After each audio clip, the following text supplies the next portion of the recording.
Now question number 16. Determine the AP whose third term is 16 and seventh term exceeds the fifth term by 12. क्या बोल रहे हैं, आपको AP निकालनी है जिसकी थर्ड टर्म क्या है 16 है, मतलब थर्ड टर्म है उसकी वैल्यू क्या है 16, और जो सेवन टर्म है वो फिफ्थ टर्म से 7 कितना है एक्सीड करती है 12 से, मतलब जो सेवन टर्म है वो फिफ्थ टर्म से 12 ज़्यादा है। ठीक है, अगर फाइव टर्म आपकी 10 है, फाइव टर्म की वैल्यू फिफ्थ टर्म की वैल्यू अगर आपकी 10 है तो सेवन टर्म की वैल्यू कितनी होगी 22, क्योंकि 12 ज़्यादा है सेवन टर्म फिफ्थ टर्म से। ठीक है, तो आपको AP निकालनी है। तो थर्ड टर्म आपको गिवन है, third term is equal to 16, और थर्ड टर्म को हम कैसे रिप्रेजेंट करते हैं A+2D। ठीक है, यहाँ 3 यहाँ पे एक कम हो जाएगा तो A+2D इक्वल टू 16, ये हो गई क्वेश्चन 1। अब दे रखा है कि सेवन टर्म, जो टर्म 7 है वो टर्म फिफ्थ टर्म से कितना ज़्यादा है 12, तो एक्सीड कर रही है इसलिए प्लस करा, तो seven term is 12 more than the fifth term. ठीक है, तो T7 इक्वल टू T5 + 12 होगा। ठीक है, तो T7 को कैसे रिप्रेजेंट करेंगे A+6D इक्वल टू T5 को कैसे रिप्रेजेंट करेंगे A+4D + 12, A से A कैंसिल। ठीक है, ये 4D जाके क्या हो जाएगा माइनस का, तो 6D - 4D क्या देगा आपको 2D, इधर बचेगा 12, 2 6 12, तो D आ गया आपका 6। ठीक है, अब पुट D इक्वल टू 6 इन 1, अब जो D की वैल्यू आई है इसको इक्वेशन 1 में रख दो। ठीक है, तो इक्वेशन हमारी क्या थी A+2D इक्वल टू 16, तो A+2 के बदले 2 ऐसे D के बदले 6, तो 2 6 12, ये उधर जाके 12 रख के क्या हो जाएगा माइनस का, तो A 16 - 12, और 16 - 12 कितना देगा 4, तो A आपका क्या आ गया 4। ठीक है, अब आपको AP निकालनी है। तो फर्स्ट टर्म आपको आ गई और कॉमन डिफरेंस आपको बचा लिया, तो 4। अब इस फर्स्ट टर्म में जो common difference fix number add कर चलो, फिक्स नंबर क्या है 6, तो 4 में ऐड करो 6 कितना आएगा 10, सेकंड टर्म आ गई। अब इस 10 में 6 ऐड करो कितना होगा 16, तो थर्ड टर्म आ गई। अब थर्ड टर्म में फिक्स नंबर ऐड करो 6, तो कितना आ जाएगी 4 टर्म। ठीक है, तो ये आपकी AP है। ना question number 17, find the 20th term from the last of the AP 3, 8, 13 dashes to 253। आपको क्या निकालनी है 20 टर्म निकालनी है फ्रॉम द लास्ट, इस AP गिवन AP इस AP में लास्ट से 20 टर्म, यहाँ से नहीं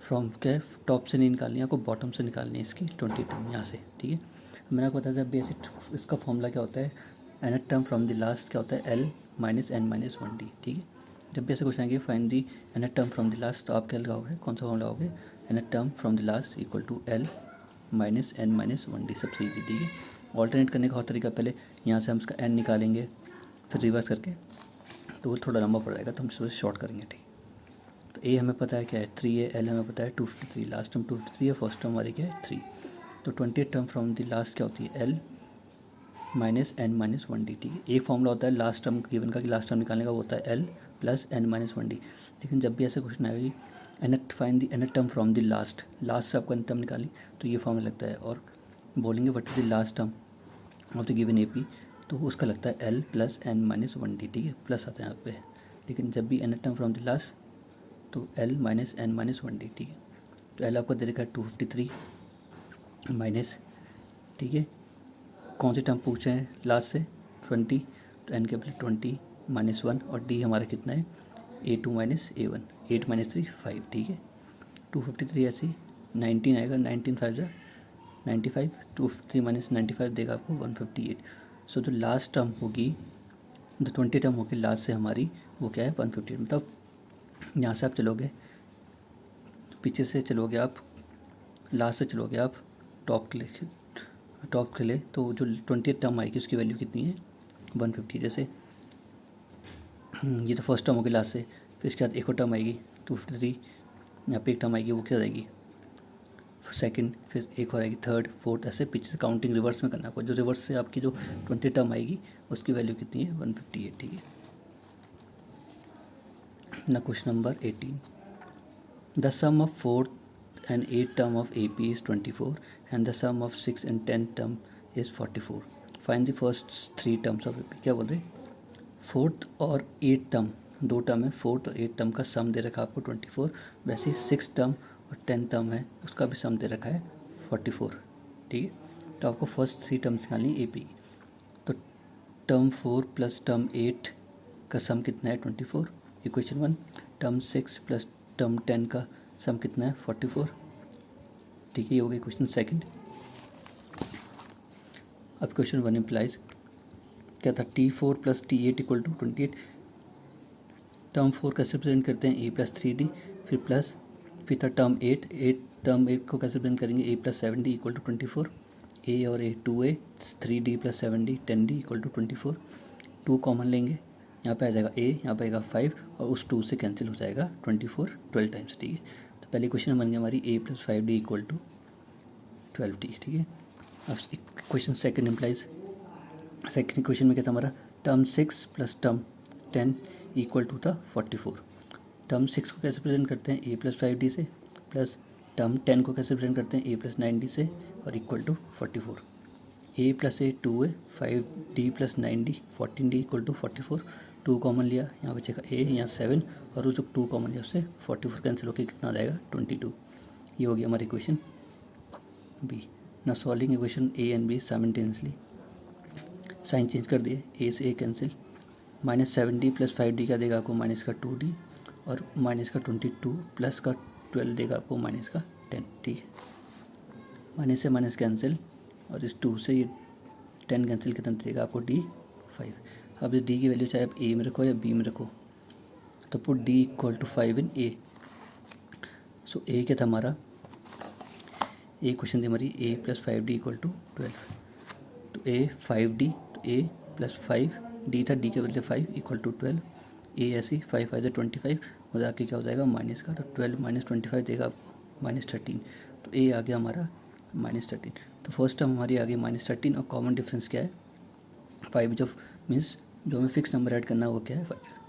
तो फर्स्ट टर्म हमारी क्या है 13। अब इसमें हमें कितना ऐड करना है फिक्स नंबर प्लस का 5, तो हमें क्या मिल जाएगी सेकेंड टर्म। तो -13 प्लस 5 देगा आपको -8, सेकेंड टर्म मिल गई।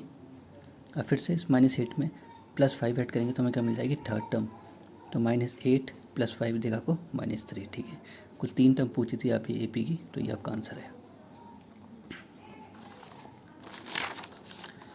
Question number 19, Subbarao started work in 1995 at an annual salary of ₹5,000 and received an increment of ₹200 each year. In which year did his income reach 7,000? क्या बोल रहे हैं, सुब्बाराव ने किसी कंपनी में काम स्टार्ट करा 1995 में, तब उसकी सैलरी कितनी थी 5,000, ठीक है। और उसको हर साल इंक्रीमेंट मिला 200 का, ठीक है। अब पूछे कौन सी ईयर में उसकी सैलरी 7,000 हो गई होगी। मीन्स आपने कोई जॉब स्टार्ट करी, अभी आपने 2020 में जॉब स्टार्ट करी, आपको सैलरी मिली है समझ लो 20,000, ठीक है। नेक्स्ट ईयर आपको मैं बोलता हूँ आपको हर साल कंपनी आपको इंक्रीमेंट देगी 1,000 रुपीज़ का। तो अभी आपकी 20,000 तो 21 में कितनी हो जाएगी आपकी सैलरी 20,000 प्लस 1,000 तो मीन्स 21,000। फिर 22 में फिर कितना ऐड मिल जाएगा आपको इंक्रीमेंट 1,000, तो 21 प्लस 1,000 कितना हो जाएगा 22। तो ऐसे से आपका हर साल क्या सैलरी बढ़ती रहेगी 1,000। फिक्स टर्म है, हर साल आपको कितने का इंक्रीमेंट हो रहा है, फिक्स है वो 1,000। तो बताना आपकी सैलरी कौन से ईयर में आपकी सैलरी 35,000 हो जाएगी, ठीक है। तो वो आपको नंबर ऑफ पीरियड निकालना है, तो मीन्स आपको n निकालना है। AP 5,000 पहली सैलरी स्टार्टिंग की पहली टर्म क्या है 5,000। आपकी स्टार्टिंग जॉब जब आपने जॉब स्टार्ट करी तो आपकी सैलरी कितनी थी 5,000। आपको उसके हर साल कितना इंक्रीमेंट मिला 200, ये 5,000 है। नेक्स्ट आपकी सैलरी कितनी बढ़ गई 5,000 प्लस 200, क्योंकि 200 का इंक्रीमेंट है, ठीक है। फिर नेक्स्ट ईयर फिर थर्ड ईयर में फिर से आपको 200 का इंक्रीमेंट, तो इसमें 200 ऐड कर दो कितना हो जाएगा 5,400। फिर फोर्थ ईयर में फिर से 5,400 में 200 ऐड करो कितना देगा 5,600। डाइजेस्ट करके आपकी सैलरी कितनी हो गई है 7,000। अब मुझे बताना है ये कौन सा ईयर होगा जब मेरी सैलरी n होगा, कौन सी ईयर में मेरी सैलरी 7,000 हो जाएगी, ठीक है। तो ए दे रखा आपको AP होगी 5,000, 52,000, 5,400 एंड 7,000। तो A आपका 5,000 हो गया, D आपका A2 माइनस A1 मीन्स 200 और ये क्या दे रखा आपको TN, इसको मान लिया मैंने TN, ठीक है। मैंने मान लिया कि वो n years TN term years में उसकी सैलरी कितनी हो जाएगी 7,000। तो TN इक्वल टू 7,000। तो TN का फॉर्मूला क्या होता है A plus n minus 1D। TN के बदले क्या रखा हमने 7,000। A हमारा कितना है starting salary 5,000 plus n minus 1 ऐसी, और इंक्रीमेंट कितना हो रहा है हर साल, मेरी सैलरी कितनी बढ़ रही है 200 से, ठीक है। तो डी के बदले 200, ये इधर आके माइनस हो जाएगा, 7000 माइनस 5000 कितना हो गया 2000 equal to 200 into N, 200n, फिर यहाँ 200 माइनस 1 देगा वो माइनस का 200, ठीक है। ये 200 माइनस का जाके क्या हो जाएगा प्लस का, तो 2000 प्लस 200 क्या हो जाएगा 2200, फिर ये एन ऐसे रहेगा और ये 200 के साथ का क्या आ जाएगा नीचे, 0 से 0 कैंसिल, 2 से 22 कैंसिल 11 टाइम्स, तो एन आ गया आपका 11। So in the 11th year his income reach 7,000।